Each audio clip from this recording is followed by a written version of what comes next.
সময়, বাজেট কিংবা উপযুক্ত আয়োজনের অভাবে অনেক দম্পতির বিয়ের ছবি তোলাই অধরাই থেকে যায়।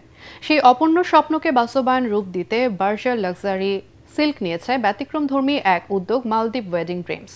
এই বিশেষ ক্যাম্পেইনের আওতায় নির্বাচিত 5 জন সৌভাগ্যবান দম্পতিকে নিয়ে মালদ্বীপে আয়োজন করা হয় এক স্বপ্নময় বিয়ের ফটোশুট। এই অভিজ্ঞতার প্রতিচ্ছবি তুলে ধরতে সম্প্রতি রাজধানীর উত্তরায় স্টার সিনেপ্লেক্সে অনুষ্ঠিত হয় এক জমকালো গ্র্যান্ড প্রিমিয়ার। সেখানে উপস্থিত অতিথিরা উপভোগ করেন মালদ্বীপের স্বর্গীয় প্রাকৃতিক সৌন্দর্যের মাঝে ধারণ করা ভালোবাসার মুহূর্তগুলোর এক অনন্য সিনেম্যাটিক উপস্থাপনা। অনুষ্ঠানে উপস্থিত ছিলেন বার্জার লাক্সারি সিল্কের ব্র্যান্ড অ্যাম্বাসেডর চিত্রনায়িকা বিদ্যা সিনহা মিম, চলচ্চিত্র নির্মাতা অমিতাভ রেজা চৌধুরী এবং জনপ্রিয় সঙ্গীত শিল্পী পার্থ বড়ুয়া।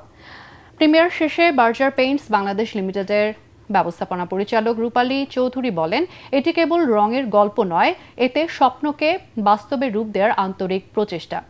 মালদ্বীপের মনোমুগ্ধকর পরিবেশে ভালোবাসার মধুরতম গল্পগুলোকে বাস্তব রূপ নিতে দেখা এবং সেই মুহূর্তগুলোকে এমন একটি জাঁকজমকপূর্ণ সিনেম্যাটিক প্ল্যাটফর্মে উপস্থাপন করতে পারা সত্যি আনন্দের।